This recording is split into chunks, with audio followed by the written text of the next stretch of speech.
So we have a fun, different video planned for today. So I'm going to my first ever live demonstration carving event tomorrow morning. So super cute. It's just a free event for families. I don't think it's gonna be that big, but I don't really care. I'm going more for just like to push myself out of my comfort zone and to learn the ropes of live demos, since I will be doing back-to-back competitions in April all the way down to Pennsylvania. So I thought this would be a good opportunity to learn like what to bring, what not to bring, what I need, what I don't need, and just kind of like get an idea of what, you know, those 2.5 weeks down in Pennsylvania are going to be like. So I just got gas yesterday, so we're gonna mix it before I forget, and I put it in my chainsaws and ruin them. I usually use Echo's mix, the red armor, but my neighbor was cleaning out his garage and found this 2-stroke Husqvarna mix and gave me a whole pack of it. So we're gonna be using this today. So let's get these gases mixed up. This is going to be a very like behind the scenes like home quality video, guys. This isn't gonna be anything. I literally have so much to do today, so I'm gonna try to film as much as I can. So yeah, this isn't gonna be like a production video like I try to make them. Okay, beautiful. And these are 2-gallon gas cans. I like them over like the bigger gas cans, like the 5 gallons, just because they're easier for me to fill up chainsaws with. The bigger ones I tend to spill a lot. Oh, it's blue! I'm so used to red. It's so funny. I thought mixing my own gas was gonna be like intimidating when I started, because honestly, if you're not doing this stuff all the time, like it seems all really intimidating, but it's really not. It's just pouring stuff in some gas. Oh, also I have you guys here. So I bought this. It is, I don't know if it's gonna be backwards because of the camera for you guys, but it's like garden, deer netting, bird netting. I got the woven ones. I just feel like the woven one is a little bit stronger than just like the normal mesh. But I'll wrap this around my 12x12 pop-up tent. That way any scraps from the chainsaw that go flying don't hit anyone. They hit the netting. It's a great way to save yourself from being sued. Also get liability insurance for any events you go to, even if you don't think you're gonna need it. And get it even if the event says they got you covered, right? I'm still learning about all the insurance stuff, but we got a lot to do. Okay, so I wasn't able to get as much preparation footage, like me packing and everything, as I was hoping for, but I did get a lot of footage at the actual event. So I figured I could show you that and kind of just talk about like how everything went and kind of summarize the whole day. So we got there early and we had a lot of unpacking to do. The spot they wanted me to park was like a good 250 feet away from the area they wanted me to carve. So we had to lug everything, like the inventory, the tools, the pop-up tent, all over to the carving area, which took a while. So by the time we were set up, I was ready to start because there was people starting to like mosey their way on over, and it was so cold. It was a cold and windy day, so I was ready to get moving. So sharpened the saw up, got the inventory set up on this really cute little display table, and jumped right into a quick carve. I saw there was a couple of kids in the crowd, so I asked what they wanted to see carved.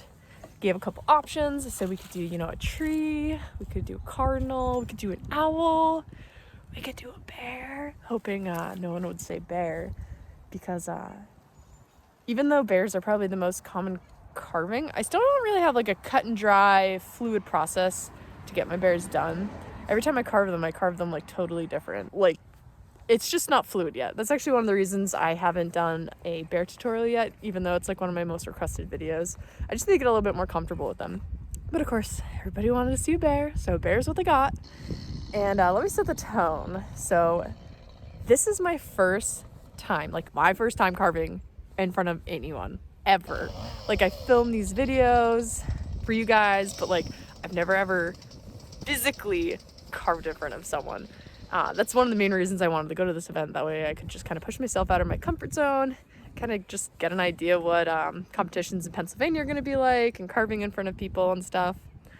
So it's my first time carving in front of anyone, and I'm nervous, my heart's pounding, but it really only took me like 10 minutes to figure out that it's no different than any day at work.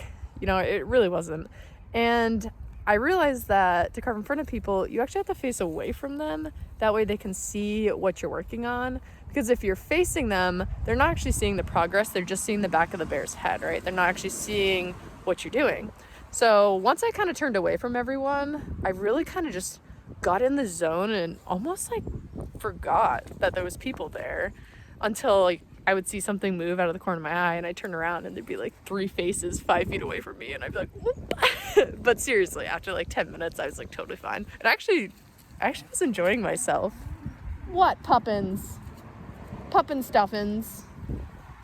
This little girl, I don't know if you can see her. Am I blocking her? Yay, Puppins! But anyway, so everyone wanted to see a bear. So a bear is what I carved. I'm carving in front of people for the first time. And I hit a huge chunk of metal in the middle of the cedar log that I'm carving a bear in. It already looked like a bear, so I can't just like say, sorry guys, we're gonna toss this one, start over. So I kind of just worked around it, and I didn't really detail the center of the bear. I'll show you later what I mean by that, but it came out really cute and I think people really enjoyed watching it. So yeah, we carved a bear and then talked to some people. I actually met a couple that watches the channel, and they walked away with a cute little owl. So if you're watching this, thank you so much for your support and coming out to see me. But it was a lot of fun, and the kids loved it. I think they were my biggest supporters at this event. So it was like I said, a cold, windy day, and all of the adults reasonably wanted to kind of get moving, go inside, get some hot cocoa, and maybe watch me from this cool viewing window they had in the visitor center. But the kids did not want to go. They wanted to stay there from start to finish. And whenever I asked if anyone had questions, like they all had questions and stuff like that. It was really sweet. So the kids definitely made it. They really did. So after the bear was done, I answered a lot of questions, sold some inventory, just kind of talked to people. And then we jumped into the second speed carve, which was a little tree. I picked the second one. And I actually had a lot of people. Like, it was probably like 15, like consistently, like 15 people watching me make this tree. I was like, okay. Got a little nervous again. Nah, it was fine. So yeah, so the second carve we did was a little tree. And it came out really cute.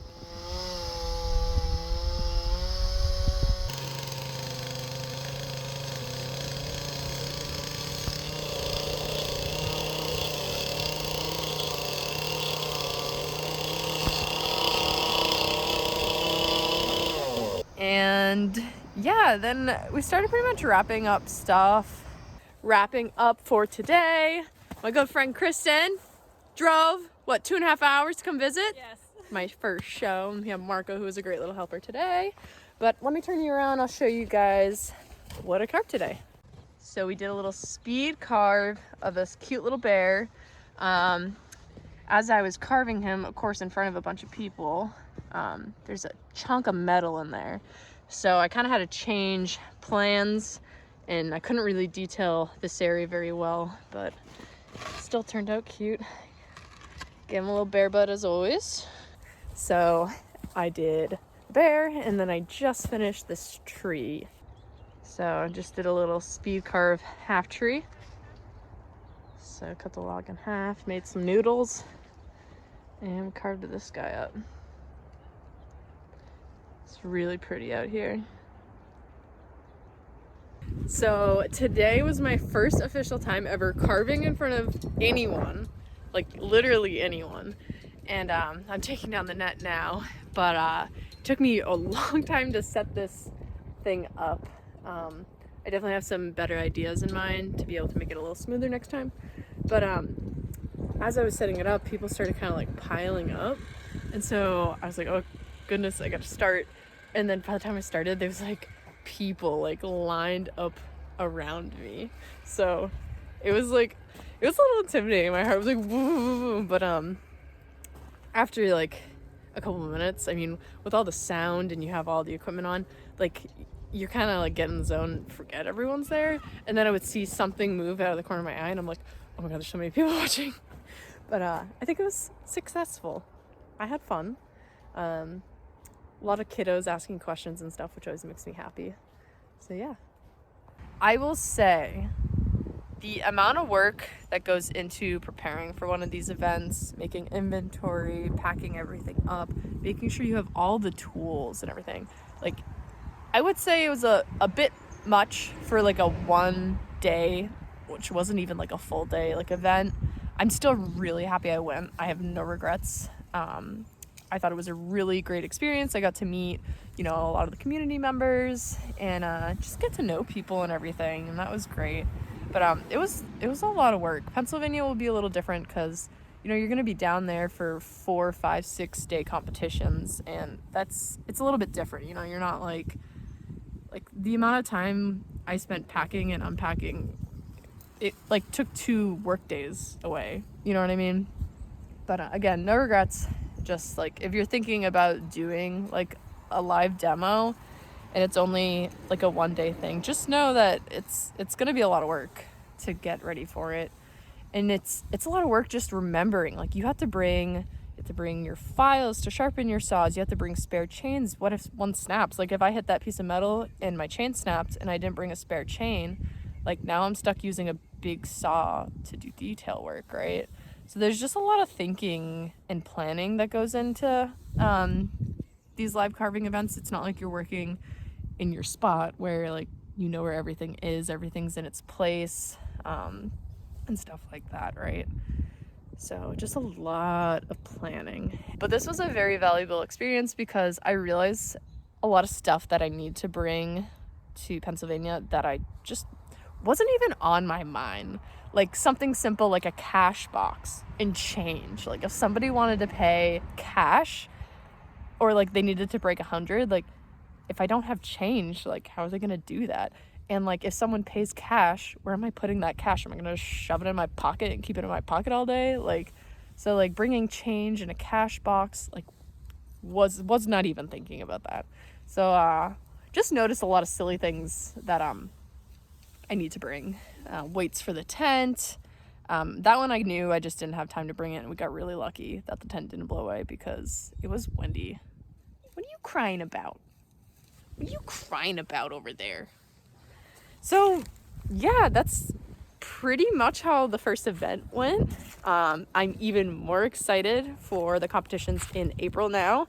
I'm a lot more confident and comfortable, and I know a little bit more what to expect and how things are going to go down. I'm just so excited. I'm so excited to see my carving friends and carve with some people and learn from some of the best, right? So I'll definitely be getting a lot of footage down in Pennsylvania for those competitions. I went as a visitor last year and it was such a great time. I learned so much. If you are a carver and you can take some time, you know, off work or whatever to go down, even if you're just like a hobbyist, right? And you can go down to those Pennsylvania competitions, like I would absolutely recommend it. Like I met so many people and I learned so much just from being down there for a couple days watching people last year. And like here I am now, I'm gonna be in those competitions this year, right? It's crazy. It's crazy. Huh, Puppins, it's crazy. So yeah, that's it for today's video. Sorry, it was just a short little whatever video, but we got some really cool carvings coming up later this month, so stay tuned. Bye. You're psycho. You know that? You're crazy. You're crazy.